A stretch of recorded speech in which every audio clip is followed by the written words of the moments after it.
Good morning, good afternoon to everyone. I'm very pleased to welcome our distinguished panel back to the course.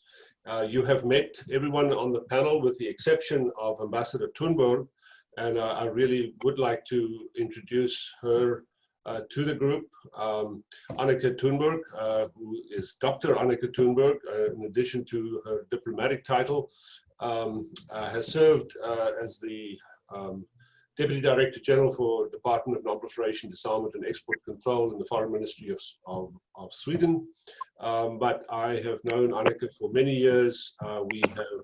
We were two of the founding members, delegations of the New Agenda Coalition, working at the NPT conference way back in 2000.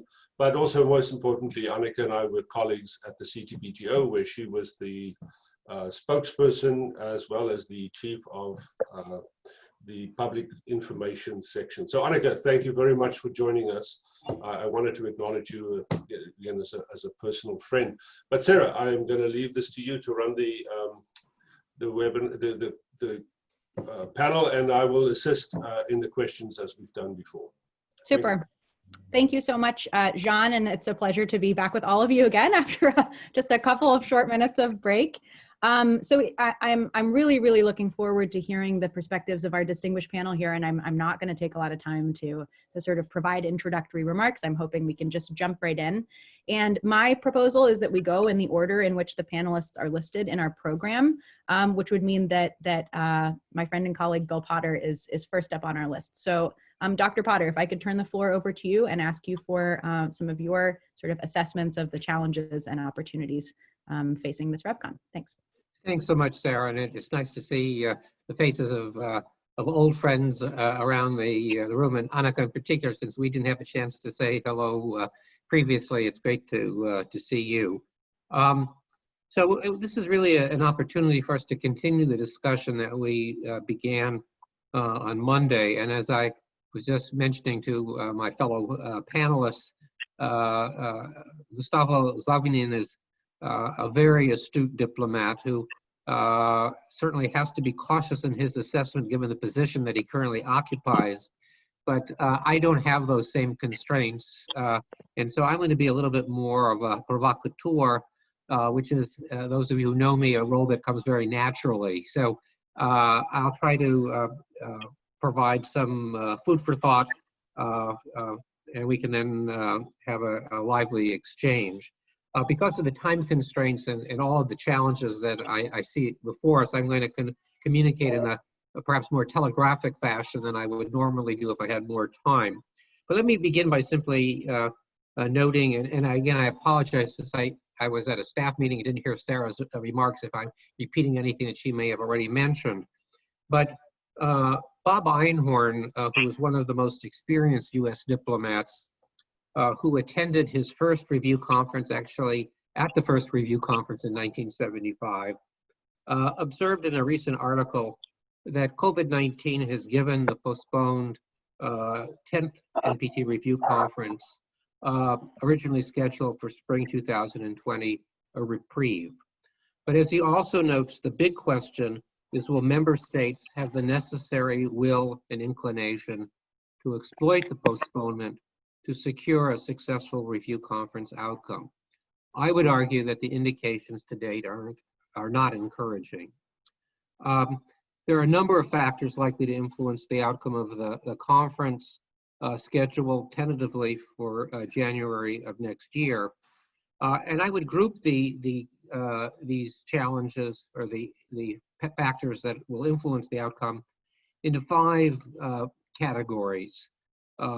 First being headway on nuclear arms control and disarmament, the second being relations among the P5, the third being domestic political developments, particularly in the United States, the fourth having to do with regional security developments, and the last one, for purposes of my list, is the impact of the COVID-19 pandemic on the flexibility of the positions of key states, parties, and regional and political groupings.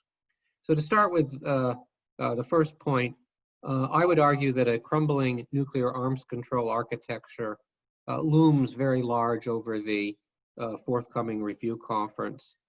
and there's every indication that the current US administration will continue to hammer away at any remaining remnants of that edifice. John Bolton has left, but his legacy of opposing any accord that limits US flexibility, even if it serves US national security interests, persists. This is a very internally consistent, if in my view, a disastrous philosophy, but it underlines US withdrawal from the INF Treaty, notification of US intent to withdraw from Open Skies, Washington's delay in extending the New START Treaty, and its expression of interest in resuming nuclear weapons testing. All of that leads me to believe that the US government is now its own worst enemy in the nuclear arms control sphere, and that this self-inflicted punishment is apt to find expression at the start of the next review conference, if indeed it takes place in January of 2021, before there is any potential for a change in the US government. In my view, there's no prospect that the United States will support any new arms control and disarmament initiative before the end of 2020, although it's conceivable, although I think unlikely, that the current administration might agree to extend the New START Treaty, either in a conventional manner involving the 5-year extension provisions specified in the treaty, or perhaps through a shorter extension designed to provide time to bring China into the accord. Although I'm doubtful that it will occur, were an extension of New START to be achieved in advance of the review conference, it certainly would create a much more favorable environment for the discussion of nuclear disarmament matters at the conference. On the other hand, if extension of New START has the potential to impact positively on the debate over disarmament, any further signals that the US plans to resume nuclear testing would have a pronounced opposite effect. Indeed, I think it's hard to imagine any single action by the United States that would generate more condemnation by an overwhelming majority of NPT states parties, notwithstanding the fact that there also exists strong institutional advocates for testing within Russia and China, who probably would welcome the move and use it as a pretext for their own countries to follow suit. Even the closest allies of the United States would find it hard not to join in the nearly universal condemnation of test preparations. Were this to occur, the US would likely find itself increasingly isolated on many other issues, not limited to those involving nuclear arms control. Another disarmament development that could alter dynamics of the debate is entry into force of the TPNW. I suspect that Sarah may have mentioned this in her remarks. In any case, as of this writing, or as of this presentation, 38 states have ratified the treaty, 12 short of the number needed for its entry into force. Should that number be reached prior to the review conference, I think it will make it much more difficult for the NPT gathering to avoid taking note of that milestone. And although I think a large majority of members would wish to welcome that achievement, others would only be prepared to acknowledge the fact, and some members of the P5 have already indicated that they'll resist any reference to the TPNW, a situation which could produce a very acrimonious debate and reduce further the prospect for consensus on the Disarmament Task Force Main Committee 1.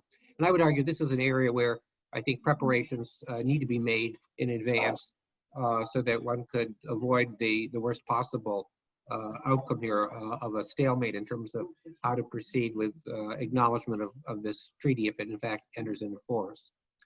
With respect to P5 relations, I think everybody's well aware of the precipitous demise of US relations with both Russia and China. In fact, it's hard to imagine their further deterioration, and I've learned never to assume that things can't get worse. Further revelations about the alleged bounty placed on US forces in Afghanistan, additional sabotage of Iranian nuclear facilities, the potential for serious meddling in the November elections, imposition of additional sanctions, and more assertive action by both Russia and China on the international stage in response to recurrent US missteps and perceptions of US weakness, all have the potential to escalate with unforeseen consequences.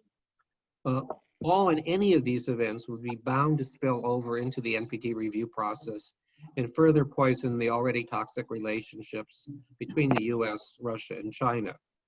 As a result, not only is there unlikely to be any remnant of traditional cooperation between Washington and Moscow in NPT matters, but one may well see sparring over relatively new issues, such as the use and abuse of vitriolic and often highly personalized right of reply interventions, and also the new issue, a relatively new issue of the denial of visas to diplomats from Russia and other states.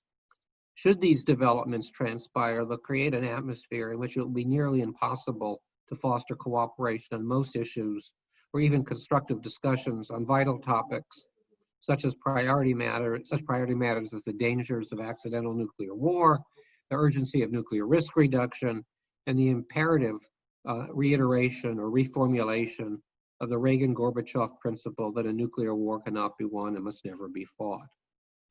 Now, much, but not all of the damage inflicted by the US on the NPT and the broader array of multilateral arms control treaties and institutions, in my view, can be remedied if a new president is elected in November 2020. And in this regard, I think it's instructive to recall the very positive impact of President Obama's election victory in 2008 on the 2010 review conference. Now, obviously, the international state of play is very different today than it was in 2010, especially in terms of the erosion of international treaties, disrespect for international law, the rise of populism and anti-democratic tendencies around the world, and the global pandemic-induced economic crisis. So it's not likely that this state of disarray is going to be quickly or easily corrected regardless of domestic political changes in the US. And it's also conceivable that US-Russian relations in particular actually might become further strained if there's evidence of Russian interference in the electoral process, regardless of who occupies the White House next year. Moreover, I think it's important to recall that the NPT is a 50-year saga of recurrent crises and challenges to its well-being. This was evident at the first review conference in 1975, as well as the last conference in 2015, well before the arrival of destructive nuclear arms control impulses on the part of the current US administration. Now, in fairness to the US, one should not ignore the corrosive impact on the NPT of the behavior of many other states. This list of culprits is a long one and includes most nuclear weapons possessors who continue to attach undue importance to nuclear weapons in their security policies. But one also shouldn't overlook numerous non-nuclear weapon states who pride themselves as principled, but pick and choose the principles to which they subscribe at any given time. Witness the support for nuclear trade with India by members of 3 nuclear weapons-free zones in violation of legally binding treaty prohibitions. In addition, multiple states in different regions give lip service to nuclear disarmament, non-proliferation, and the peaceful use of nuclear energy, but act without adequate regard for sensitive nuclear exports, best practices in nuclear security, and stringent international safeguards and verification measures. So there's a lot of blame to be spread around. Now, regardless of the state of relations among the P5, the progress or lack thereof with respect to the 3 pillars of the NPT and the party at the helm of the US government, the next review conference will be unable to escape what has often been the most thorny conference issue, regional security developments. And although it's quite possible that dynamics on the Korean Peninsula will intrude significantly at the review conference, even more time is apt to be devoted to regional security issues pertaining to the Middle East. But as we, I think, talked about in the session on Monday, a lot's going to depend upon what transpires at the United Nations in the fall, assuming that there is a meeting of the UN to address the ongoing Middle East situation. It's also the case that a lot's going to depend on the behavior of Iran, the degree to which it continues to pursue nuclear activities that were previously constrained by the JCPOA. There are a host of factors that are related here, including also how the United States and Israel respond to what they may see as provocations, or for other reasons engage in activities that actually involve military force. So, and then it's a question of how the Iranians read U.S. intentions, whether they wish to wait out the elections, but they also have their own elections, presidential elections scheduled for 2021, and that may have a bearing on their own calculus about how flexible they can be. So let me turn now to the last point, having to do with the impact of the pandemic.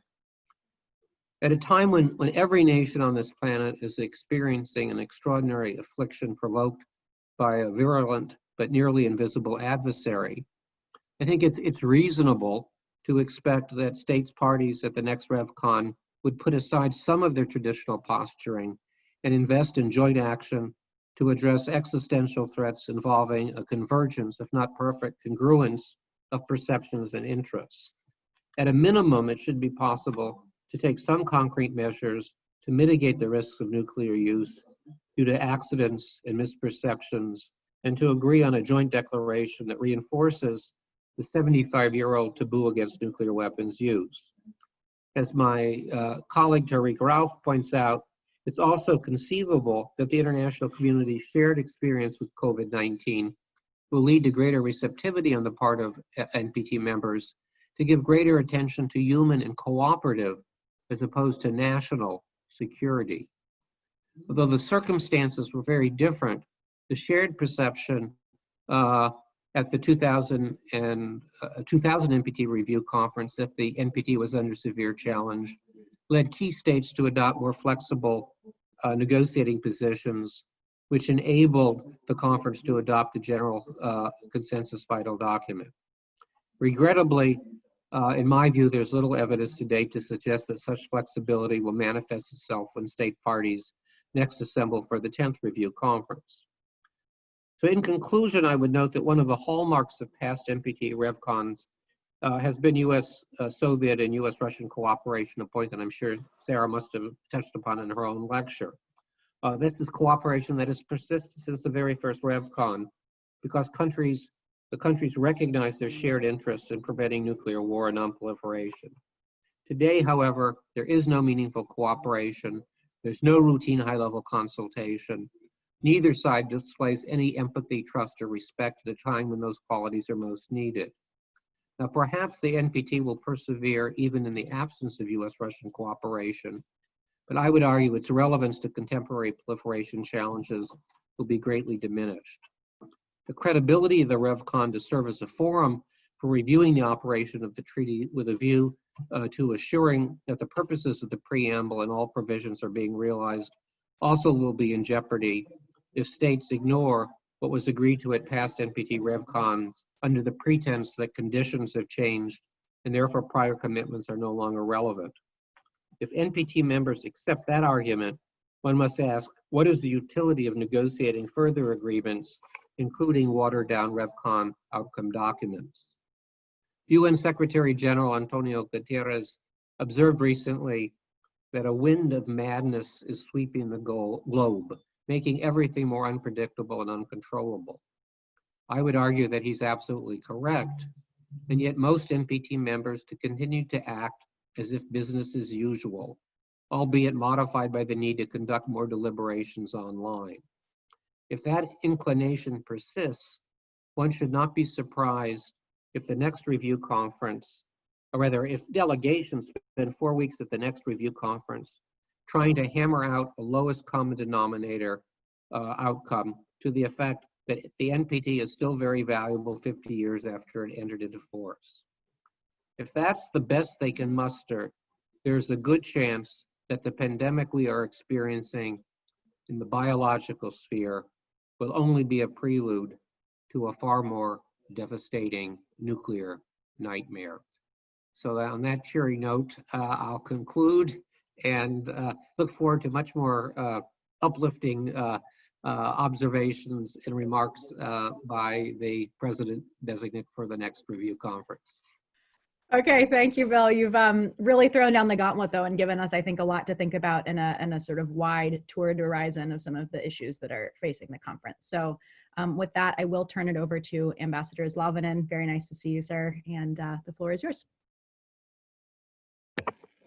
Thank you, Sarah. Thank you, Bill, and again, thank you for the organizers for putting together this amazing course.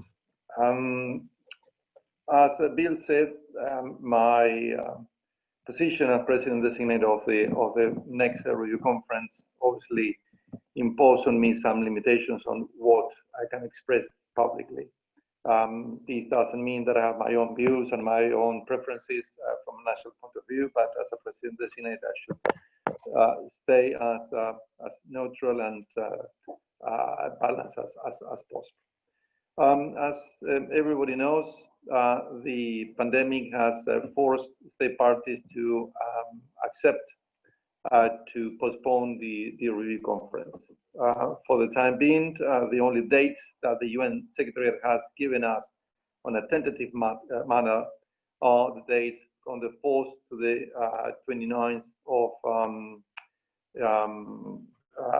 January 2021. And yet, as I say, those are very tentative for several reasons. One, because they have to be reconfirmed by the UN once the UN goes back to normal activities at the headquarters.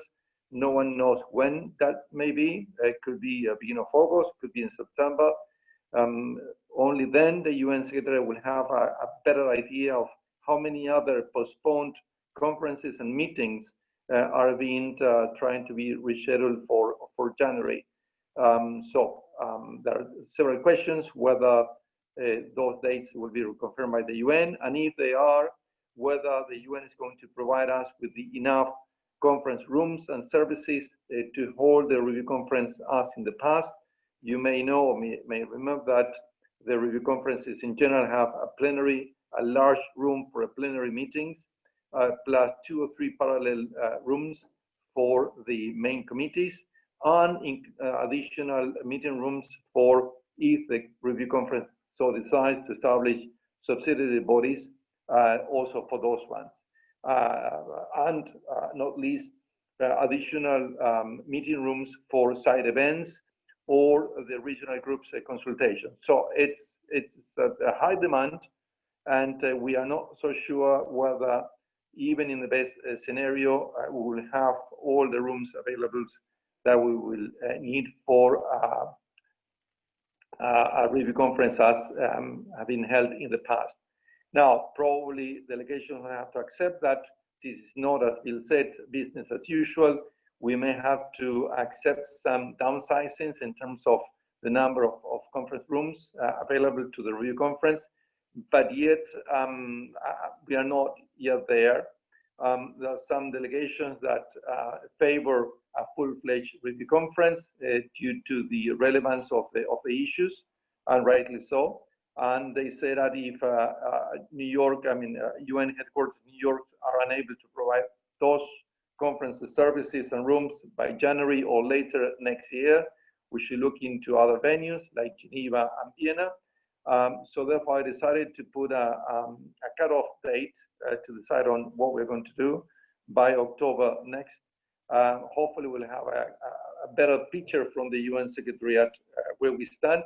But also, the second element that puts in just as much uncertainty about when and where the conference is going to take place is the pandemic itself. Many experts have been talking about a second wave of the pandemic, and we may be seeing that in the US or other countries. Now, experts are talking about maybe a third wave. Some speculate that a second or a third wave could hit New York exactly December, January. So I would say that the chances are 50-50 that we may have the review conference in January in New York or not. So it's something that we have to wait and see. But I don't want this postponement or the delay or the uncertainty on when we're going to have the review conference to halt all preparations, but in particular to put a stop to the necessary consultations that not only myself as a president-designate and the Bureau we are conducting with delegations in Vienna, New York, and Geneva, but also among state parties among themselves. I believe that that's the most beneficial way to prepare ourselves for the review conference.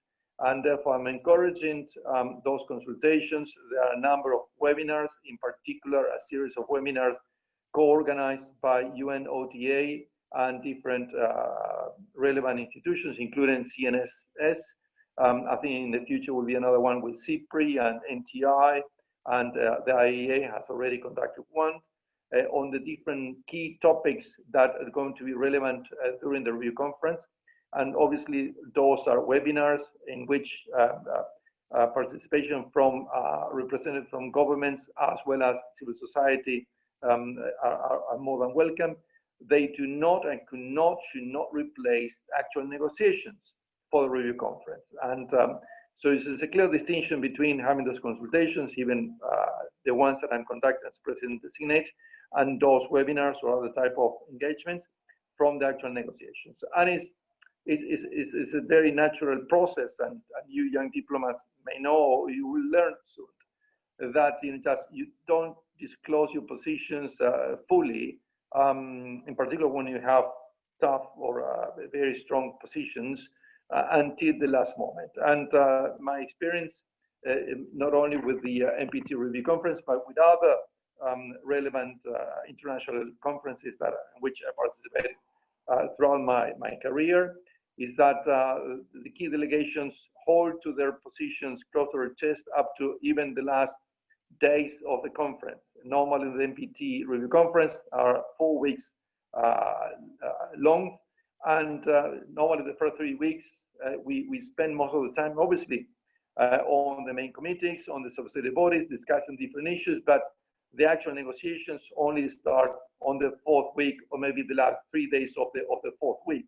So I think we are a long way away from that. But my intention is to force state parties, force in particular capitals, to start thinking about those key issues, and Bill mentioned most of them. I will just bundle together in four main areas what we'll consider challenges, and I think this is the topic of this roundtable discussion. I mean, being the first ones, obviously the disarmament, the nuclear disarmament obligations under Article 6. Obviously, there is a large number of state parties, in particular from NAM, but also some members of the WEOC. They are honestly frustrated by the lack of progress, substantive progress in nuclear disarmament, in particular in the last few years. And also they see that the erosions or actions by one particular country, but others too, against the arms controls regime that have been established by the superpowers for the past 50 years is being collapsed. So there are many events and elements that obviously make that large majority of state parties to the NPT feel frustrated. That is not only a lack of substantive progress on nuclear disarmament, but even, as I mentioned on Monday, a U-turn on that. Obviously, this has ramifications that goes directly to the decisions adopted by the previous review conferences in 1995. Obviously, the extension of the NPT back in 1995 was part of a package, or at least this is the way that a great majority of state parties seeing to that. And that package included, in particular, the establishment of principles and objectives for nuclear disarmament, as well as the pursuit of the establishment of a nuclear weapon-free zone in the Middle East. In 2000, we have the 13 practical steps to advance the implementation of Article 6, also just adopted by the nuclear weapon state parties. And the 2010, obviously the unequivocal undertaking by the nuclear weapon states to accomplish the total elimination of the nuclear arsenals, and obviously was reflected in the action plan, which reaffirmed the decisions taken back in 1985, including the 13 practical steps. So we have those three particular elements or decisions from previous NPT review conferences, what delegations call them as past commitments. And I think this is going to be one of the hurdles we are going to be facing, that, just how the review conference is going to be dealing with those previous or past, sorry, it's not past commitment, I would say previous commitments. Obviously, there are going to be an issue of confrontations among state parties. There are different views on that. Based on my consultation with state parties, obviously there is no a uniform way to see and to approach those previous commitments. And obviously divergent views exist over the pace and scale of the implementation of these outcomes, but in particular now that just some delegations that, of course, as a president designate, I cannot mention, even they say that past commitments are passed, that they were having adopted or agreed upon in different circumstances, that the strategical environment has changed, and therefore they don't feel any longer bound to those commitments. So obviously that is going to be a major departure from the past, because even in 2015, I don't remember that type of strong declaration being made. But as a president designate, I always remind delegations that the allocation of items to the main committees of the next review conference, as have been agreed by consensus by the NPT review preparatory committee, includes references to the outcomes of both the 2000 and 2010 review conference. So at least from a legalistic point of view, we have a basis, for discussing those previous commitments. The question is, many delegations would like just a reconfirmation of the past commitments. Some few delegations say no, and others want new commitments. So I think just, we have to work around that conundrums.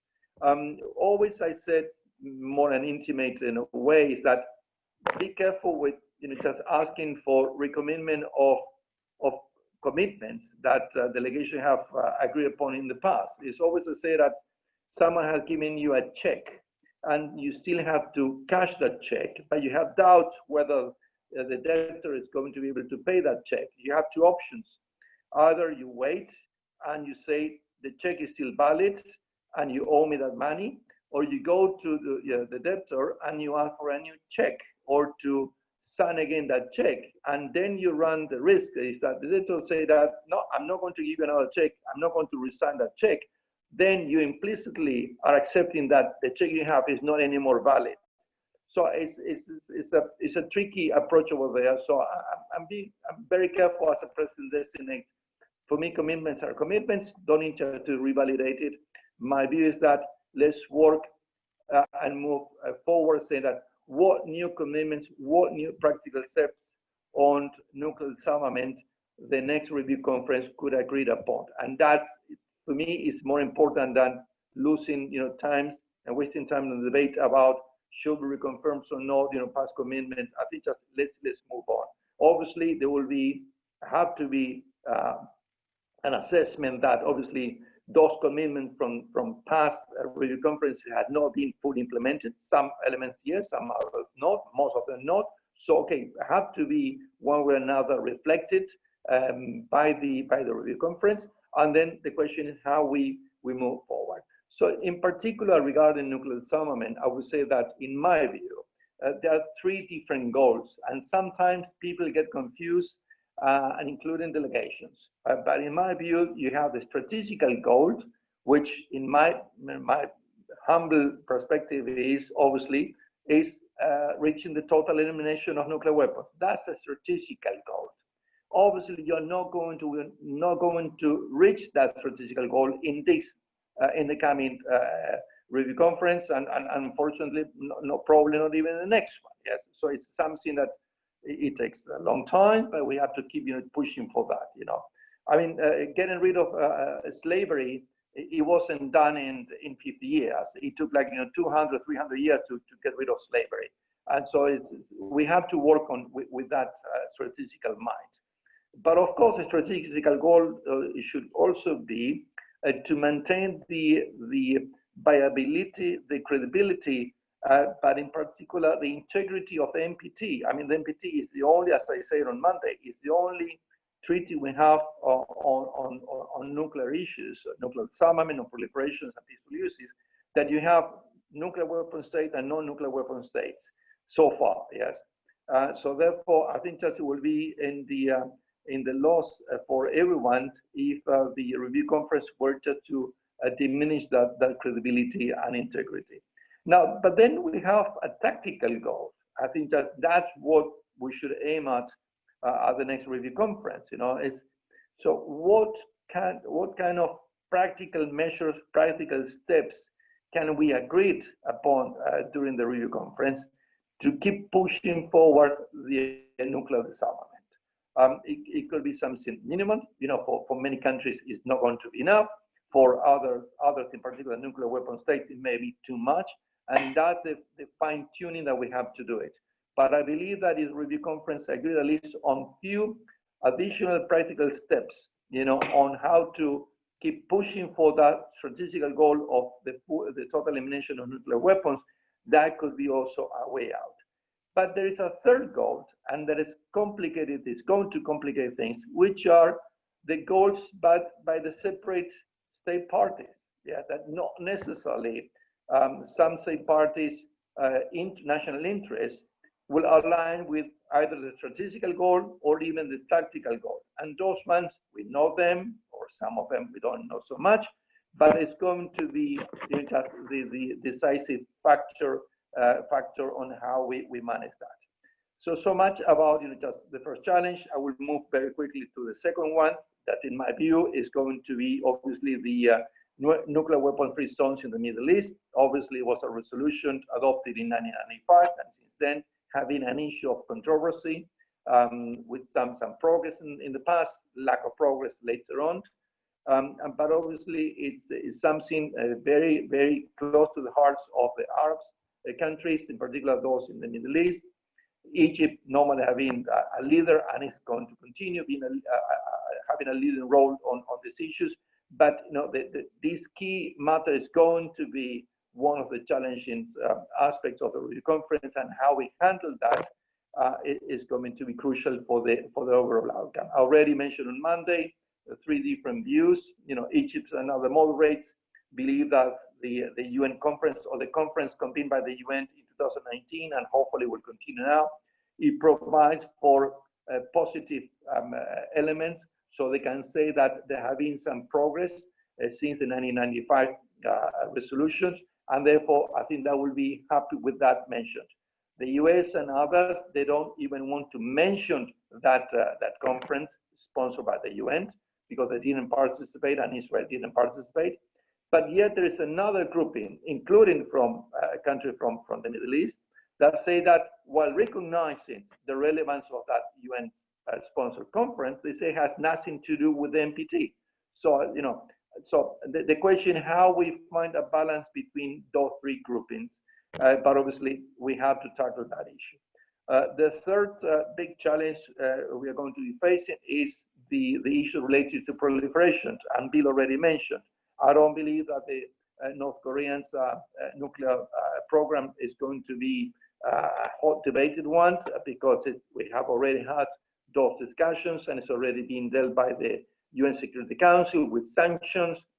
It's going to be, but I think that the most important one is going to be obviously Iran's nuclear program, in particular because of the latest report by the IAEA and the findings in the report, but also because of the exit by the US government from the JCPOA, and the divergent views between the US and its European allies, and also the Iranian government acting regarding that. So how we handle that, you know, Iran's nuclear weapons programs and the JCPOA is going to be also crucial for the outcome. And then the fourth biggest challenge, lesser one, is the how, or are we going to be tackling handling at the NPT review conference the new treaty, the TPNW treaty. Obviously, there are different views. Obviously, those state parties to the NPT that also have signed or even ratified the new treaty wants the NPT review conference to take hold of that, to acknowledge, to even acknowledge not only they exist, but also acknowledge the relevance to that. And then you have the other half, or whatever, of the state parties to the NPT that they refuse even to mention that treaty because they said have no connections. I think it's Article 18 of the TPNW say that that treaty is above the overall all other treaties, including the NPT. So therefore, it could be unacceptable to many NPT state party even to mention that. So it's going to be just another delicate balancing act just to overcome that problem. And last but not least, I don't see that much as a problem, but I think we have to use our creativity to do something more about Pillar 3 on peaceful applications. I already mentioned that on Monday, and this is part of my kind of my vision, my view on the review conference as President designate that we have to balance up the treatment of these Pillar 3 regarding Pillar 1 and Pillar 2. But it's just what could we get it? What concrete steps? Everybody talks about how amazing it is the peaceful applications of nuclear energy, how it's helping countries to develop, how it's helping to the sustainable development goals. But what concrete steps could the NPT review conference get? Just some state parties are thinking maybe to push for NPT special fund to help the least developed countries to get access to nuclear technologies. I don't know. We're thinking of that. I'm sorry if I'm passing my time. It was not my intention, but those are the challenges. How we're going to handle them, I believe, is by honest engagement. Honest in the sense that, and always I said, as a President designate, state parties and other stakeholders will get from me just a balanced, honest, just a President designate that is going to try just to reach consensus when, if possible, but it's going to be telling them frankly what I believe and what things are. That's why I'm encouraging engagement, but in particular by those state parties and groupings of state parties, such as the Stockholm Initiative, that I really welcome, and I participated in the latest ministerial meeting, video meetings with the Foreign Minister of Sweden and Germany and many others of the initiative. And I congratulated them not only because of the 22 concrete steps, but also because they have also the possibility of reaching out to the P5. So any state party, any group of state parties that have a special relationship or connection to all P5 or some of the P5, I think that they can to have a very important role in order to counsel the P5 not only on unity but also on flexibility. Yes, because if we get some flexibility and some concrete measures agreed by the P5 during the review conference, I think can go a long way to help produce a successful outcome. And last, again, many people ask me about what it's my, as I say, it's my vision. Yes, it's my vision for what should be a successful conference. Well, I don't have a vision. I hate those things, but I have a view, which is different. And in my view, a successful conference may entail, among others, the following aspects. Just one, as I said, that a balance across all three of the treaty's pillars. Second, to take into account, let's discuss how, but at least to take into account the outcomes from the 1995, 2000, and 2010 review conferences. Thirdly, to come up with practical ideas to strengthen implementation of all these pillars, the three pillars and the previous outcomes. And for me, more importantly, is to take on board the voices of a diverse range of stakeholders including from women, from youth, next generation, civil society, industry, because I believe that a plurality of views will help produce lasting results. This is what we need. We need a review conference that if it gets a successful outcome, that outcome, whatever it may be, it will last.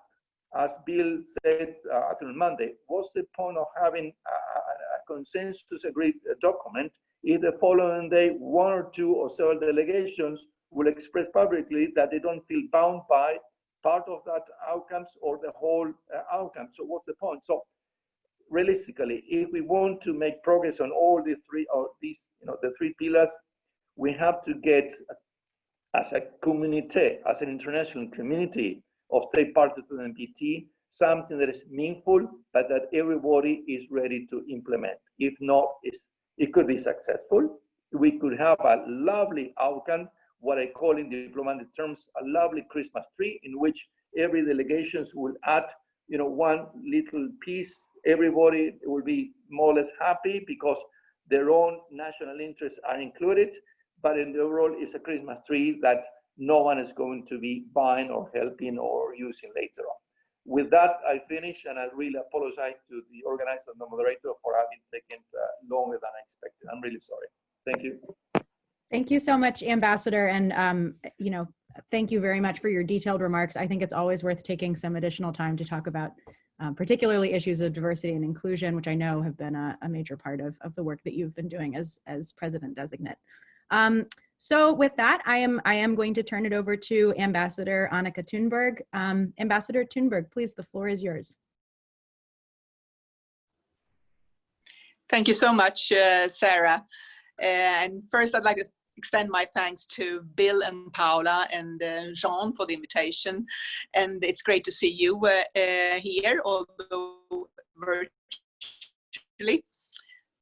Together many years on these issues, but in my current position, I only deal with these issues sporadically, and I will not be involved in the review conference next year. And this means that although I do represent my government, not all views expressed by me here today will necessarily reflect the views of the Swedish government. Over the many years I've worked on these issues, I often felt that the non-proliferation and disarmament agenda would benefit from more contributions from expertise in other areas. And Sean and I, who worked together at the Comprehensive Nuclear Test Ban Treaty Organization, know that in situations of political stalemate, science and technology can play a role in taking the issues forward and consolidating progress. Humanitarian law played an important role in the humanitarian initiative.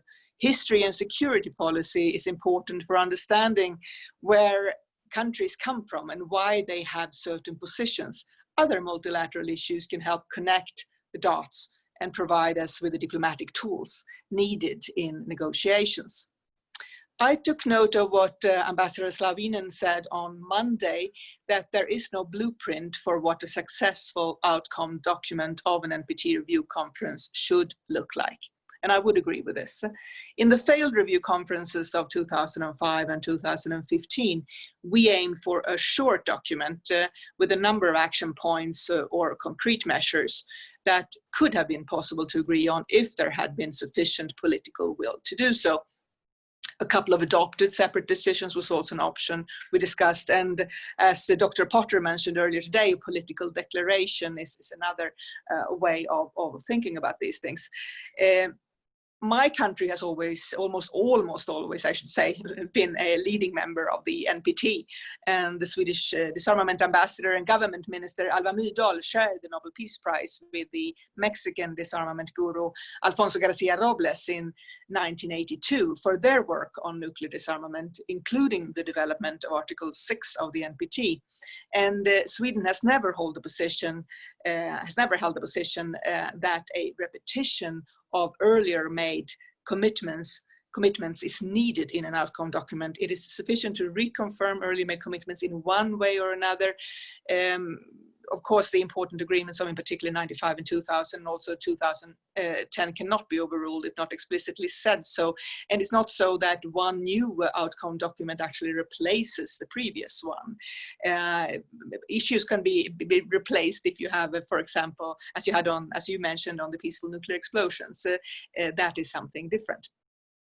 The 2000, just to comment on Article 6 of the treaty, this was a very important achievement in the 2000 review conference, which Sean very well remembers, the separation of nuclear disarmament and general complete disarmament, and that is also an interesting thing, how a review conference can help clarify an issue in a treaty and to make it easier to understand. So that was a very important achievement. On Monday, Dr. Potter mentioned the importance of flexibility, compromise, and empathy, the importance of seeing the world through the way of others. And I couldn't agree more with this. This is key to reach success in any negotiation. Bill also mentioned the lack of bridge builders in the 2015 conference. And I believe that some of us tried to play that role, but individual countries don't have the necessary weight to do so. One needs a group of countries. The New Agenda Coalition was such a bridge builder leading up to the 2000 NPT review conference. And Ireland and Sweden initiated the new agenda, and Mexico, Brazil, South Africa, New Zealand, and Egypt joined. It was with the purpose of creating a credible disarmament agenda that also NATO countries and other countries in nuclear alliances and even the nuclear weapon states could support if the political conditions proved favorably, which they did in the 2000 review conference. For example, the New Agenda Coalition didn't at the time support a nuclear weapons convention or a prohibition on nuclear weapons, since they knew that this would have alienated the countries they needed to negotiate with.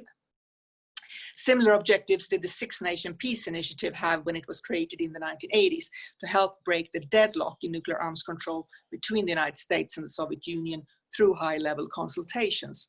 This was a presidential prime ministerial initiative led by Olof Palme of Sweden, Miguel de la Madrid of Mexico, Raúl Alfonsín of Argentina, Julius Nyerere of Tanzania, Indira Gandhi of India. This was before India developed nuclear weapons in the 1990s, and Andreas Papandreou of Greece. Greece was a member of NATO, and the others were non-aligned or observers to the non-aligned movement. Together, they carried weight with the then superpowers. Today, the Stockholm Initiative, and as Ambassador Zlauvinen also mentioned, tries to do something similar. It is a foreign minister level initiative on nuclear disarmament, consisting of countries with different geographic and security policy affiliations, all dedicated to nuclear disarmament. Argentina from Latin America, Ethiopia from Africa, Jordan from the Middle East, Kazakhstan from Central Asia, Indonesia, a leading Asian country in the non-aligned movement, Japan and South Korea, other Asian countries but under a nuclear umbrella, New Zealand from the Pacific, Canada, Germany, the Netherlands, Norway, and Spain, all NATO countries, and Finland, Sweden, and Switzerland, all countries outside military alliances, or in the case of Switzerland, actually a neutral European country. And I do hope that the Stockholm Initiative will be able to play a bridge building role in the 2021 review conference. This is certainly needed. If we want to make real progress on nuclear disarmament today, besides creating new nuclear weapon-free zones and strengthening those that we already have, the two regions we do need to focus on are Asia and Europe, two regions where we have the presence of and see the military and/or strategic interest of at least two great, more or less, outside powers in Europe, the United States and Russia, in Asia, the United States, Russia, and China. It is here one would need to identify measures and strategies and allies that can help change the game, and not only look for measures in the traditional security policy field or exclusively in the field of non-proliferation, disarmament, and arms control, but also in atypical areas such as the economy, how economic cooperation, integration, cost-benefit analysis, bilaterally, regionally, interdependencies among countries can make countries safer and more secure.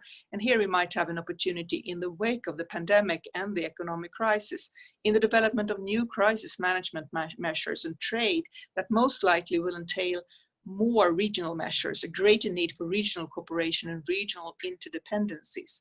Science, technology, and innovation is a related area.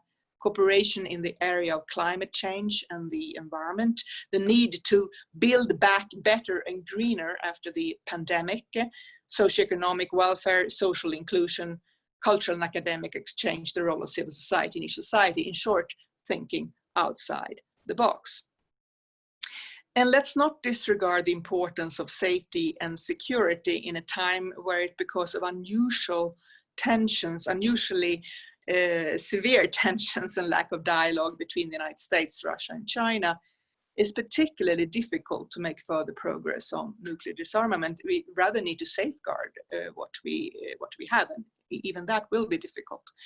And here I would like to mention Europe, which might seem like a paradox to many of you, since from a nuclear weapons perspective, Europe is a world in miniature with two nuclear weapon states, France and the UK on one side, Austria, the champion of the ban treaty on the other side, and every kind of shade and color in between: membership in NATO, nuclear weapons on the territory of some states, strong US allies, countries outside military alliances, and neutral countries. But if we turn it around, Europe is at the same time one of the safest continents in the world, and not because of the presence of nuclear weapons, as some of my colleagues in the European Union would say, and that is also important to understand. Their perspective in this regard, but this is not something that I share. But the reason for Europe being one of the safest continents in the world is rather the strong presence of the rule of law. There is no other continent with more mutually reinforcing international, regional, and national treaties and agreements are in place. Agencies and courts and strong institutions to ensure compliance and implementation in every area, including the nuclear one, and a very high degree of compliance, including a strong commitment to multilateralism, as well as an unusually high degree of integration, economically, culturally, socially, academically. And this is what created peace in Europe after World War II and after hundreds of years of war, and what has permanented this peace, and which has made Europe one of the most successful continents in the world in socioeconomic terms. I just want to, I ended my words, and I just wanted to say a couple of words about peaceful nuclear explosions, which you, Sarah, mentioned in your introduction, and which I think is also a good example of how the dynamics between treaties and reality work. I mean, the Soviet Union was very active on the peaceful nuclear explosion, had a very extensive peaceful nuclear explosion program. But what caused the consequences of this program was very serious consequences for the environment. You can imagine, you use nuclear explosions for mining operations, handling gas leaks, excavating big areas, absolutely devastating for the environment and in terms of humanitarian consequences. And also in the United States, where the program was never that extensive, but the United States didn't see that this was economically viable. The consequences were too negative. So yes, the treaties are important, but the reality is also equally important, and treaties and reality go hand in hand. And so this is the peaceful nuclear explosions. Yes, they did stop because of the treaties, but they stopped because of the very negative consequences on the environment and the very negative consequences for the economy. So actually, it is a non-issue today. No one is going to think about using peaceful nuclear explosions for those reasons. And I think that this is an important example of how we need to look at the dynamics between reality and treaties, and to grab the opportunity when we have it. I mean, we do see an opportunity in where we are, and to see, okay, this is an opportunity where we can move forward and make progress. And then you're also able to get a treaty or an agreement on that particular issue. Thank you. Thank you so much, Ambassador Thunborg, and I really appreciate you making that last point. I think that sort of tees us up for a conversation about how some of this changing landscape could, in principle, offer some new opportunities that perhaps we haven't considered. Very much not least, but last in my lineup is Ms. Paola Ramírez. So Paola, I'm going to turn it over to you for the final word before we head into Q&A. Thanks. Thank you very much, Sarah. We'll try not to be to take that much time, as a lot has been said. And I mean, I have to be honest, it's really hard to be the last panelist with such expert panelists before myself, but I'll try to do my best and not to repeat what was mentioned, but actually try to complement it. Also, I would like to make a little caveat. I will try to be as blunt as possible. So please, this is not going to be the Mexican perspective, but actually most of it I will mention it in my personal capacity. So, well, I will try to touch upon some of the challenges that were mentioned. I will put it as well in maybe two big groups. One group of challenges. One will be the one related logistical COVID-19 related that are totally related, of course, to the postponement of the conference. And in the other hand, the ones related to the content of the conference itself. So, okay, it was already mentioned that it's not the dates of the conference are not final, and that creates some uncertainty also to states parties about how to prepare for it. Because a lot of things can happen from now to January, and of course, if January as the dates are not confirmed, it could be maybe October next year. Things might change a lot. And I mean, I think the COVID pandemic has shown us that things and the world as we see it can change from one day to another. So, I mean, some of the elements that might change also, of course, the context of how we're going to be dealing with the review conference will be the first committee of the 75 UNGA. We don't know exactly how it's going to be. We're going to be dealing with that as well. If there are going to be new initiatives or something that might change a little bit the discourse towards the review conference, that might happen or might not, but it's still something that we have to wait, and that is going to happen in October. The other one, of course, is the elections in the US. That, I mean, the result of it might change a lot also how we approach the review conference. And of course, also, if there's any more developments related to the JCPOA, the behavior of Iran towards the retirement of the US, and in the other hand, we have also, we never know how DPRK is gonna behave in the next month. That may also change the way we approach the review conference. And of course, these latest references to possible nuclear testing by the US also is something that is something that might impact the way that we are going to prepare for it. Besides in this logistical, this group of logistical and COVID-related factors that we have to consider is, of course, well, the dates that I mentioned. The other part is the venue. The venue might change, of course, if there are no rooms in New York, but there's another call from other countries that we have been hearing because of the issues related to the denial of visas to some of the delegates to the United States to be able to get in the country. So, I mean, we have heard that happened to some of the Russians, Iranians, and other countries.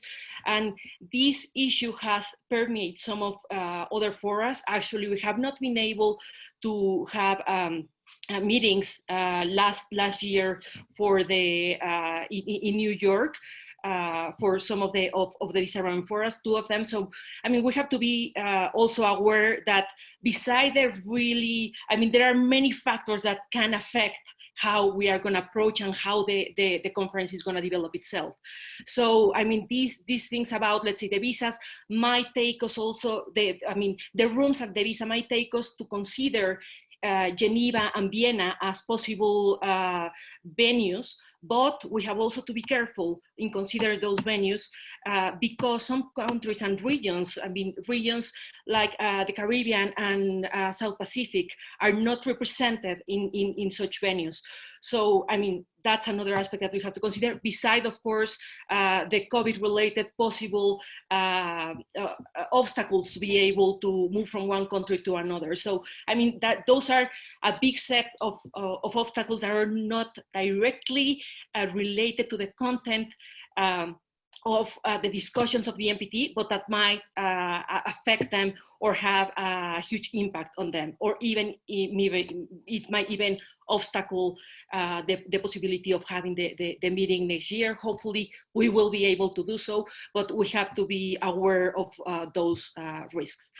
And well, moving to the content and context related challenges, in general terms, I think it was already mentioned by Dr. Porter the first day about how the attitude of states parties, the lack of respect, the way that we are seeing in disarmament forums, and in one point, this lack of respect is also linked now to an attitude towards that is more, let's say, is more focused on blaming for the possible failure of the NPT review conference, rather than looking towards leading it for a possible success. So I think we need, in a way, to try to see in which way we can change this attitude from blaming to leading towards success. And of course, we know that there's other circumstances around it, but I mean, if we really want to strengthen the credibility and validity of the treaty, of course, we have to work towards those kind of actions. Of course, it was also mentioned, we have seen that in this narrative of blaming one another, there has been some of the blames, let's say, has been around countries like mine that have been involved in the treaty on the prohibition of nuclear weapons. But we have to be to really focus on what's the main problem, on what's going to be the, let's say, the key aspect that we have to deal in the review conference, and it was already mentioned, which is actually the implementation of the treaty itself, its obligations, and of course the commitments that were made in 1995, 2000, and 2010, which actually remains valid and are the only way to put again, to bring to the treaty not just credibility and strength, but actually which will contribute toward as a CBM and creating more confidence and trust among states parties. That's the only way that our actions, we have to speak with actions, and the actions that are totally related to the strength and the validity of the treaty are linked to its implementations. So everything around this might be a distraction, and we have to be really careful in following on those instructions. Of course, it has mentioned the relationship among the P5 members. It might affect, of course, the current relationship between the US and Russia, what's going to happen or not with the extension of the New START Treaty, the tensions, or this call from US and China to China to actually come and try to join this New START Treaty, which I think nobody's expecting China to do. And of course, try to focus, as already mentioned, in the big objective, which is the total elimination of nuclear weapons. And I will say to be also really trying to focus on the most important elements of the elimination and nuclear disarmament itself, which is two of them. One is achieving, one is maintaining a world without nuclear weapons, which is different. When we are trying to achieve a world without nuclear weapons, we have to consider that we're different, even if we don't want to, with nuclear weapon states, because the only ones who can eliminate the weapons is nuclear weapon states. We can contribute to that. To the achievement, we can make contributions. That was actually one of the objectives that we were looking for. But there's many other ways to contribute in this interim period until we achieve the global zero. The other part of nuclear disarmament is actually maintaining a world without nuclear weapons. And this part of maintaining a world without nuclear weapons, we all are the same. Because we all will have, I mean, nobody at this stage will have actually nuclear weapons. So there are measures that we can actually start also building at this point when we arrive at this stage, where we are all the same, that actually can contribute to foster some of the confidence among all nuclear weapon states and non-nuclear weapon states itself. So there are many creative ways in which we can contribute to have a more fluent dialogue and a little bit less polarized, even if of course, the current situation is not the one that we actually want to face. Then, of course, we are also facing challenges in the arms control regime and even in the big picture of multilateralism. So we have to take into account that and try to strengthen multilateralism as much as possible, also in this fora. Then focusing only in Pillar 1, nuclear disarmament, of course, I think the most important part will be that all the initiatives that we're putting on the table are actually looking forward to, of course, recognize the validity of the existing obligations and commitments, and not to open for renegotiation or for diluting what we already have. So I think that's going to be, let's say, the red line for a lot of countries, and that in a national capacity, I could say that that will be a red line, not going backwards, it's a red line. So yeah, and that will apply for the 3 pillars.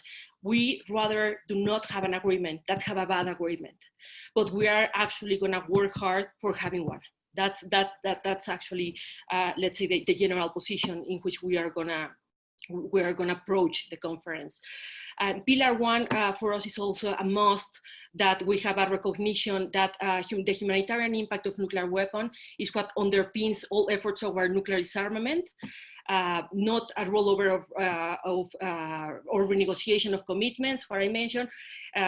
We have to of course, also send it, I mean, even if the CTBT treaty is still not in force, it created a norm, and we have to actually strengthen that norm against nuclear testing. So I think that's going to be also something that we will be looking, because of the current context. Anything that will actually contribute towards implementation of Article 6 will be more than welcome, and that will be what we will be looking for. And also, of course, always to have a big distinction between interim measures that can contribute to nuclear disarmament, and do not fall into the temptation of use those interim measures as a card instead of nuclear disarmament. It's not instead of, that will be a no-go for anyone, but something that actually can contribute towards the final goal. That will be also something that will contribute towards an agreement that we, most of all, we will be able to agree upon. On Pillar 2, of course, I think that the biggest challenge were already mentioned, the Middle East zone free of nuclear weapons and other weapons of mass destruction, what's going to happen with GCPOA. And in Pillar 3, what we mentioned already is, well, highlight, of course, its relevance and to recognize its contribution to SDGs. And we'll see also if there's any linkage to how it could contribute, or how we have to approach this pillar, also relating it to COVID-19 currently. The priorities are totally linked to the way that we are gonna face the challenges. And of course, way forward, something that I think this period that was, let's say, an extension that we could actually really use as an opportunity to improve the atmosphere towards the review conference is, of course, I mean, we're trying to use it as being build bridgers by promoting some CBMs and recognizing the validity of others' position. We have multiple pertinences to group. We are members of the NPDI, of the New Agenda Coalition, and regionally. So we are also trying to see in which way we can help to create a more friendly narrative. We have seen that narrative, let's say, full of adjectives such as realistic and practical, could be really offensive to some countries, because in a way it's diminishing some of the of others' position. So we're trying to help in the development of narratives that could be a little bit more towards accepting the other's position, even if we do not adopt it or are not, we do not share it, to accept that that position exists and could be even as valid as ours. So, I mean, working on that and having, we're having some group discussions on those kind of aspects. And well, I will just close here to be able to have some questions, but just, of course, I think one of the, I mean, the last thing that I would like just to really highlight, and I already mentioned it, I think it's going to be really important that in the review conference, we focus on the review conference and not on all those distractions, which might or might not be linked to the NPT, but are distractions to our actual objective of reviewing the implementation of the treaty and what we have done until now. It happened a lot in 2019 in the second preparatory committee. It was all about Syria and chemical and the use of chemical weapons in Syria, and we were not focused at all on the treaty. I mean, we have to try to put those things aside, try to really focus on what's happening, and try to use as the best way possible the time that we will have, because as it was mentioned, we might not even have the 4 weeks that we are used to have. We might have shorter period of time, and we have to be effective. And well, now just to mention that the last thing that I would like to mention is that it's really important to take into account that even if the NPT and the current situation, if not the most, it has been not implemented in the most, in the best way, and the situation is not the most optimistical one, that a world with an NPT is way better than a world without it. So we have to really take that into account every time that we are negotiating with others, and focus on that need that we do have on the regime to stay the way it is, and of course to be better, but not to go backwards. Thank you very much.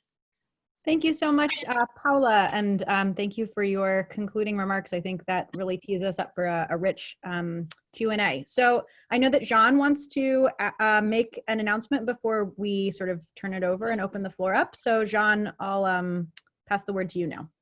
Thank you, Sarah. Thank you very much to all the panelists for excellent interventions. All I wanted to say is, Bill, congratulations with your birthday.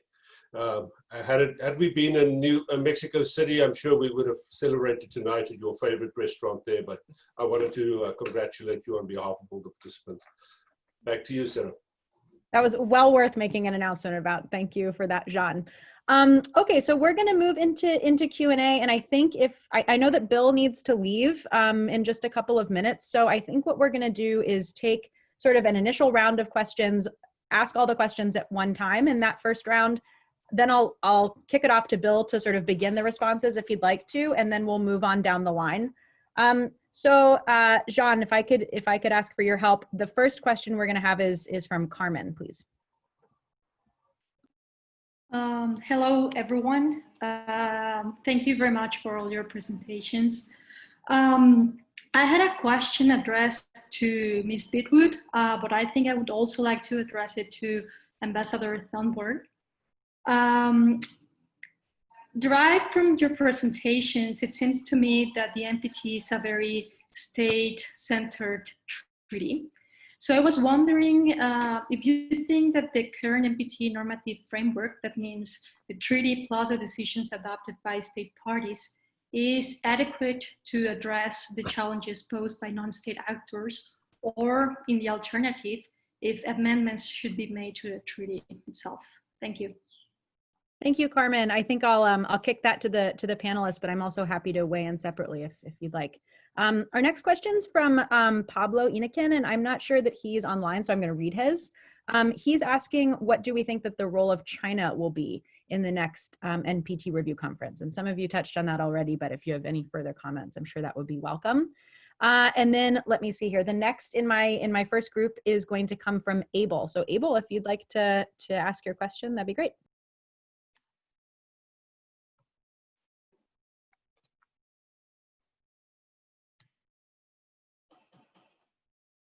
Abel, are you on? Yes? Yes. Okay, go right ahead, please. taking into account that 60 years has passed since the entry into force of the treaty, do you think the non-nuclear weapon state has decreased their demands under the NPT to achieve disarmament by the nuclear weapon state? I mean, to eliminate their stockpiles. Great, thanks for that great question. So Bill, if you want to kick us off with any question, any answers you'd like to offer to those questions before you have to take off, please go right ahead. I actually have 15 more minutes, so I won't take all of that time in my responses. I would just note in terms of the questions, and I'll make a few other points in case I don't have a chance to come in again.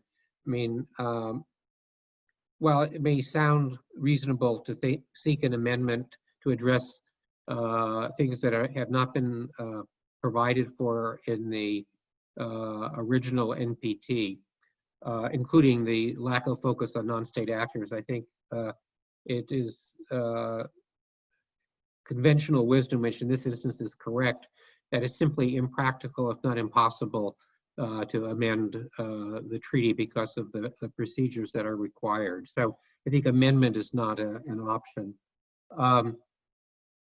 With respect to the role of China, I was actually particularly impressed by the constructive role that China played in 2019 on a variety of issues. I thought their interventions were thoughtful, were constructive, and as an example, I mean, China was the only nuclear weapon state and one of only 2 states parties who specifically on the floor called for some form of reiteration or recognition of the relevance today of the Reagan-Gorbachev principle with respect to the fact that nuclear war cannot be won and must never be fought. And they made that intervention on multiple occasions. So I don't know how things will change in 2021, assuming that we meet then.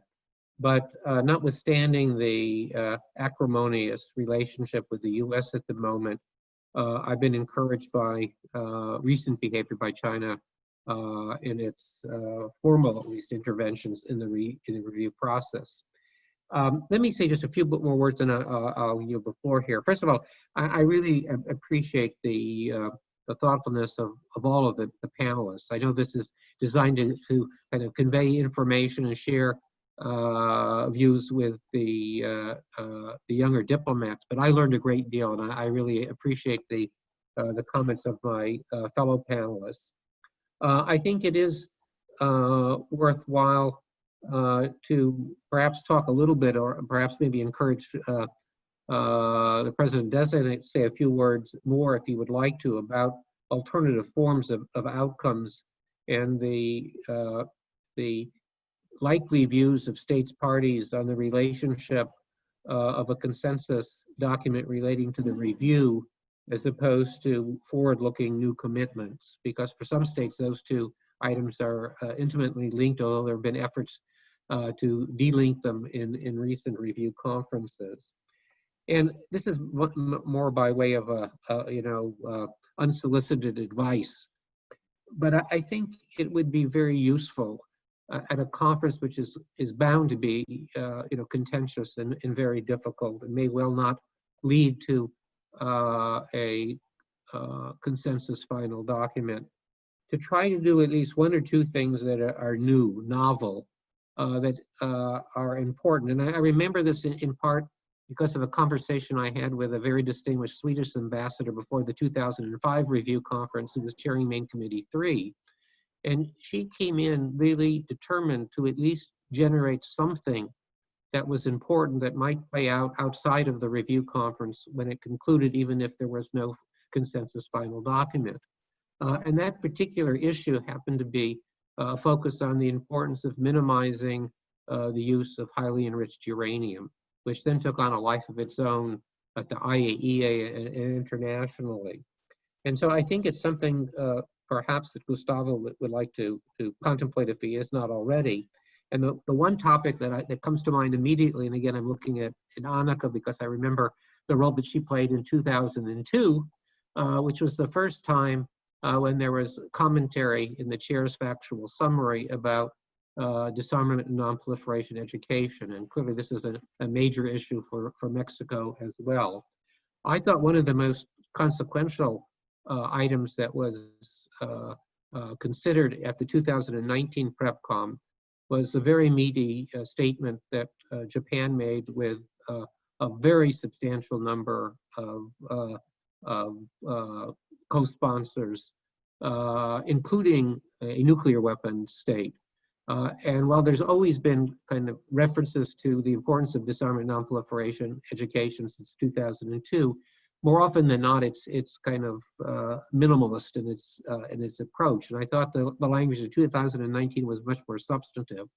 So I would encourage states parties in their preparations leading up to the next RevCon to perhaps focus on an area where you might find consensus, including nuclear weapon states in the US and non-nuclear weapon states, and try to build upon the very important UN General Assembly resolution dealing with disarmament and non-proliferation education. So why don't I stop there?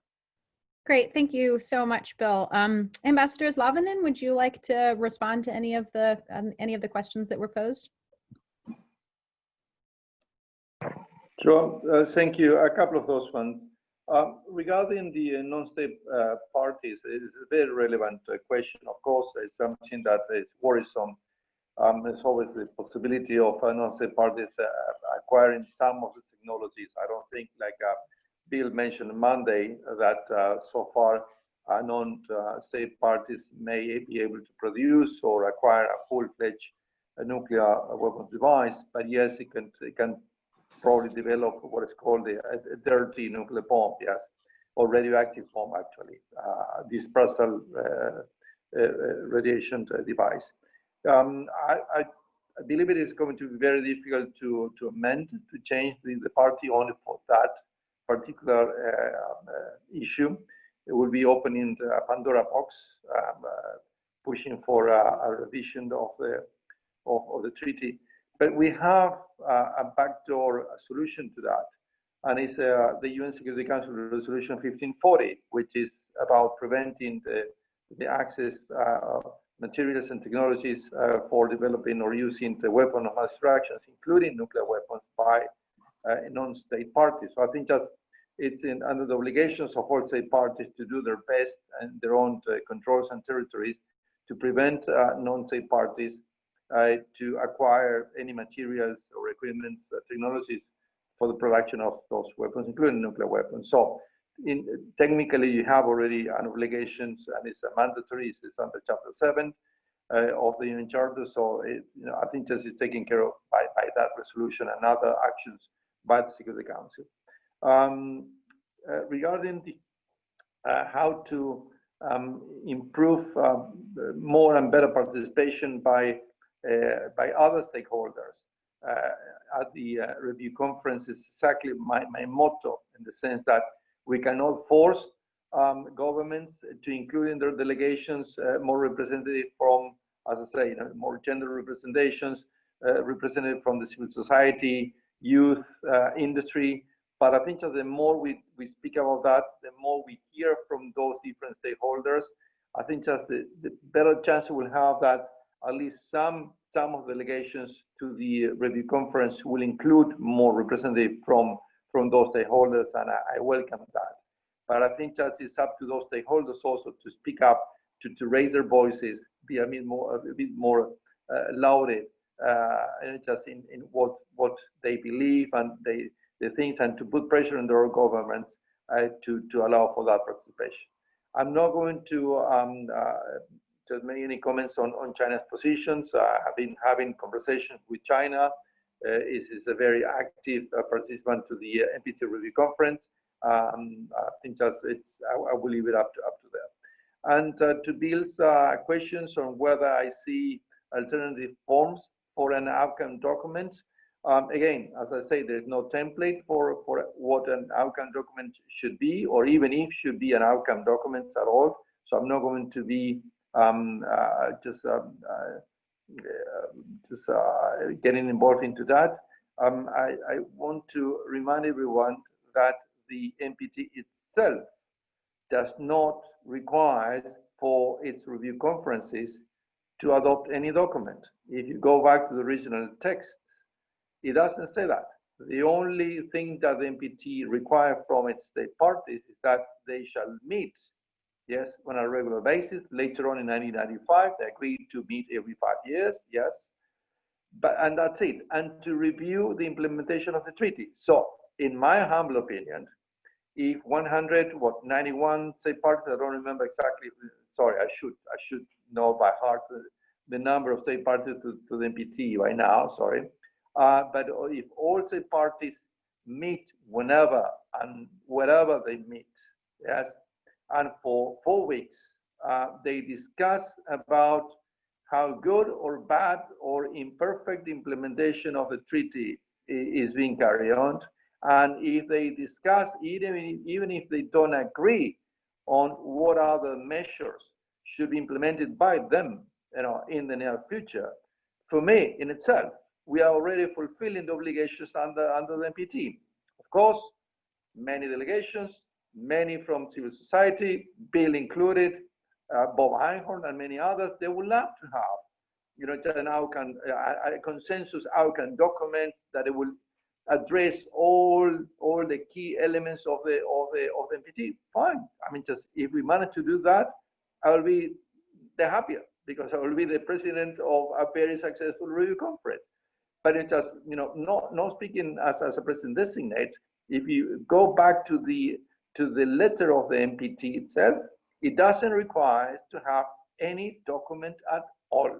The question is that, say, parties should gather, meet, discuss, frankly, even disagreeing. And I like what Paola said that. I like that let's create a more positive narrative. Very well. Let's accept others' positions and views, even if we don't agree on those views. But let's start accepting that. I fully agree with that, Paola, with many things you said. I really appreciate your comments. So this is what just the treaty means to by having review conferences. Yes, but of course, let's aim at the best. Let's aim for the best outcome, an outcome that will look forward as also will just review its implementations or lack of implementations, and adopt concrete steps to keep moving forward in all 3 pillars, not only nuclear disarmament, all this. Now, if they don't agree on that, you can have a review conference without any documents. Some and many would say it will be a fiasco. I don't think so. We may have one document or one agreement, like Bill, you mentioned in the past. We may have 2 or 3 original issues or not. We shall see. We shall see. I think this is too early. And again, Paola said that it's a long, just see this a long time for the review conference. If we meet in January, many things could happen. Even if we meet later on, many more things could happen. So the situation may change. But just this is what I believe. We cannot prevent external factors and dynamics from affecting in the conference. It has always been the case, not only now, having in 2015, 2000, even 95. I mean, the 95 decisions and resolutions were not easy. They were just negotiated in a very difficult environment, and yet they managed to do so, yes. But what we can do is to work hard to minimize how those external factors will affect the review conference. This means, and I say, and I will continue saying so, means bridge builders, group of state parties or state parties like Mexico and others and Sweden that will engage other state parties without a distinction of nuclear weapon state or nuclear weapon state, developed or not developing countries, all of them, in order to try to narrow the divides. Will never breach completely the position, but at least narrow the divides.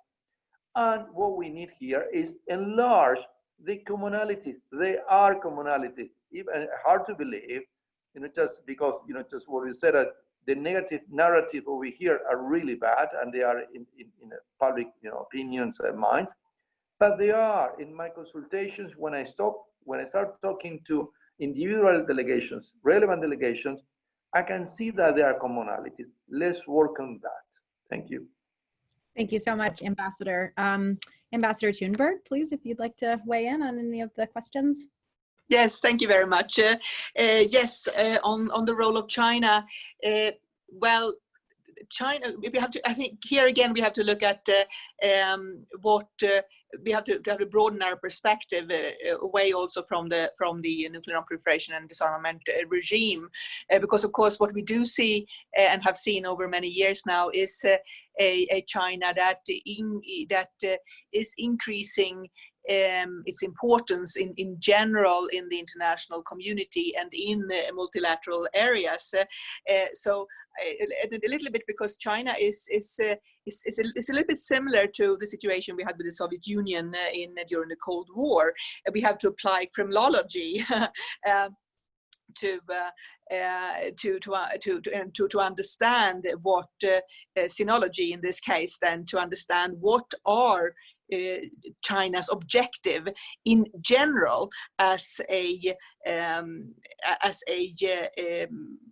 power that is getting more and more influence on the international stage in every area, including, I mean, traditionally China did not have a strong profile on especially not on nuclear issues, but strategic policy, security policy, with the exception of certain issues in Asia. Today we see a different China. So I do think it is really worth looking at what could be the Chinese objectives and how would they wield their influence, how would they push their national interest also in the NPT regime to perhaps acquire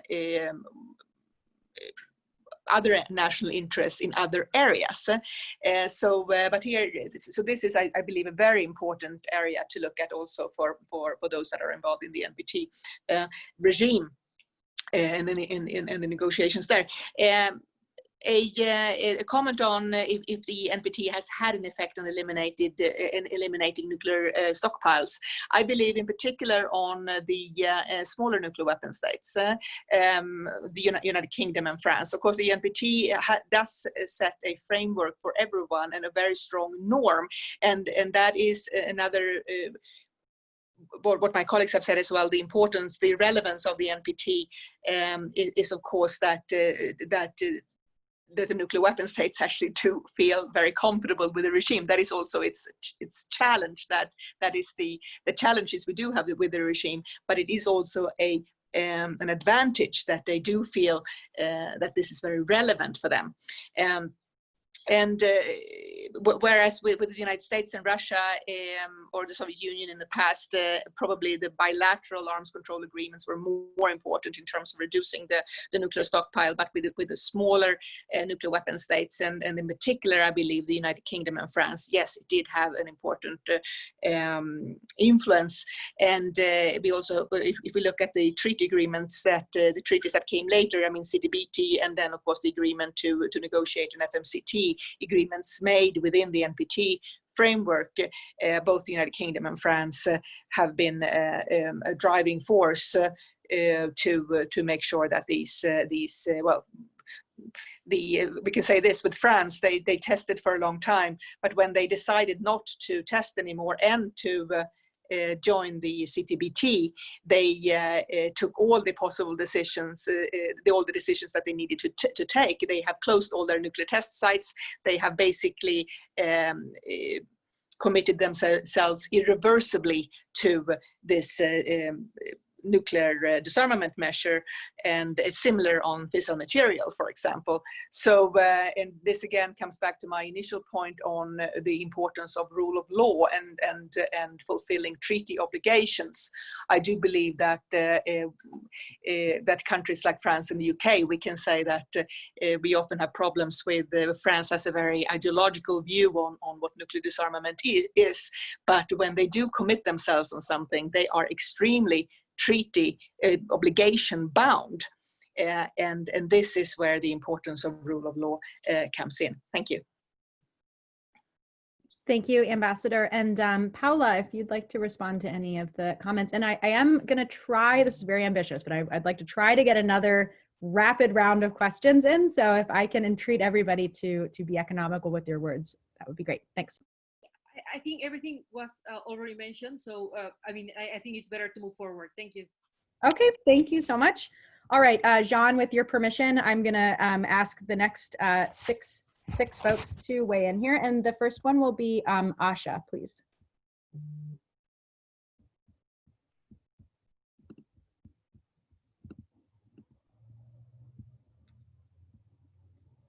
Asha?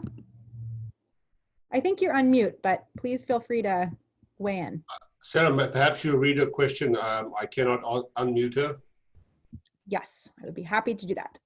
Okay, so Asha asked, she has two questions. One, regarding the successful conferences that have produced outcomes, were those recommendations and steps implemented, and were those outcomes seen as successful? We've kind of dabbled on that a little bit. And then two, there are a number of states that possess nuclear weapons and have not become parties to the NPT. How are these states engaged? So if you have anything additional to add to those questions, you know, when we loop back to the panel, please feel free to do that. Okay, the next person on my list then, John, is Ricardo, who's been very patient. Hi, I'm Ricardo Vivas from Nicaragua. I hope you can all hear me. Okay, so my question is based on the NPT standards of success in terms of the 3 pillars, how successful has the NPT committee been in meeting with some of the standards from a self-critical perspective in relation to the status quo? Great. Thank you. Thank you, Ricardo. Jean, next on my list is Pablo Figueroa. Thank you very much. This is Paola Figueroa from Guatemala again, and Mrs. Juarez's testimony at the beginning of this session is a clear proof of how devastating nuclear weapons can be. That's why international instruments have been created among the years, but there is nothing that can assure that this type of weapons will not be used again. So my question is, how do you think states, especially those that are currently creating and making small-scale proofs of nuclear weapons, can compromise to do not use them or start a real disarmament process by taking the pacta sunt servanda, the good faith principle, as an important pillar for this purpose and reach a real international peace? Thank you. Thanks so much, Pablo. Jean, Kimberly is next on my list, please. Do I want to read her question? So Kimberly is asking to Ambassador Zlauvinen, who I know has to leave soon. She says, I'm new to the OPANAL desk and I'm curious to know if there are any actions which bodies such as OPANAL can take to contribute to a successful NPT review conference. So a very concrete question there. And then the last one I'm going to take, and I'm so sorry to those of you who also have additional questions, is from Nicole. So Nicole, if you'd like to take the floor.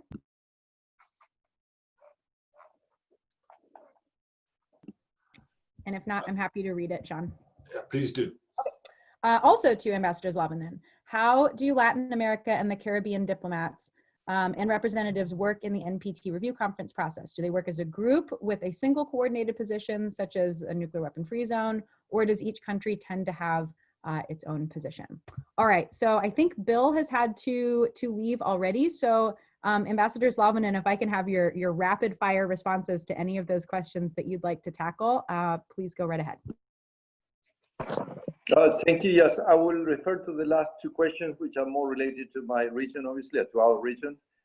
Regarding whether the Latin American and Caribbean delegations at the review conference work together as a group, mostly yes, I would say that. The GRULAC, although they don't have coordination positions mechanism, but during such review conferences, there are regular meetings of the GRULAC. The monthly chair of the GRULAC will convene regular meetings. The different delegations will present their views on particular issues that have been discussed during the review conference. And yes, and normally at the very beginning, for example, at the opening plenary, the GRULAC does present a statement on behalf of all the members. And then, but as a negotiation tool is a bit more difficult. They may also issue joint declarations during the negotiations of particular topics.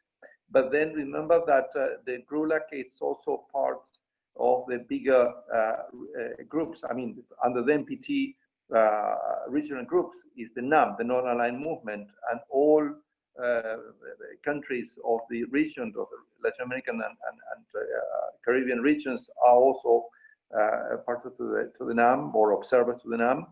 So therefore, the coordinations in the GRULAC then have to be again coordinated in the NAM. So it is I would say that just they work as a group, but it's not full-fledged coordinations, and then each individual delegations will have their own national positions, and on some issues there are some disagreements. I'm going to be frank about that, but in general they work very well together. And the contribution of OPANAL, yes, OPANAL obviously being the longest serving regional organizations dealing with the non-proliferation of nuclear weapons, or the prohibition of nuclear weapons, has a very important role in that. As I've setting the example, and you have heard from the Secretary General of the OPANAL on Monday what their position is, and I believe that it just again by setting an example of what you can achieve when you have the political will by all members of a region is something that should be stressed during the review conference. Thank you. Thank you so much. Ambassador Thunborg, if you want to weigh in on any questions. Oh, good. Okay. Paola, do you have anything you want to add to this last round of questions? Well, I think just about how the successful outcomes of 1995, 2000, and 2010 have been implemented. There's different level of implementation if you consider that the treaty is divided in these three pillars. So that's actually has been the criticism to how, I mean, the implementation has been working. A lot of countries says pillar 3 is no longer, let's say, an issue, but there's still, of course, need to grant its implementation, and is the less controversial one.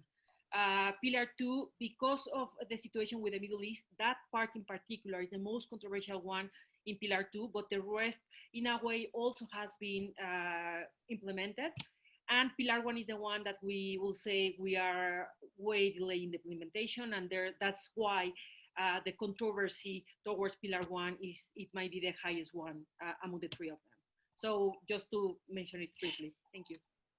Thank you so much. I think that's a really helpful note to end on there as we sort of cap off our conversation. Before I turn it back over to Jean, I just want to express my thanks to all of the panelists for those really rich comments, and to our participants as well for great questions. I'm so sorry that there wasn't time to get to all of them, but personally, I would invite any of you you're more than welcome to get in touch with me. I'd love to, continue the conversation offline. And John, I'm going to hand the floor back over to you. Thank you. Thank you, Sarah, and also let me also extend my appreciation to Annika, Paola, and to Gustavo, and in Bill's absence, for an excellent panel discussion. As an NPT has been, I guess, it was good to get back into and listen to some of the current issues. So with that, we will close this session. I think as far as Sarah's comment, the questions that we did not get to, we will try to respond to those in a written format, as in the later part of the day. So I will close with that, and I will just make a brief announcement that the recordings of the last two sessions will soon be posted on the course website. Additional readings, I think, are being posted, Paolo, if I'm correct. And if there are no additional comments, then I suggest we close the day's session, and we'll meet again tomorrow morning at 9:30 Mexico City time.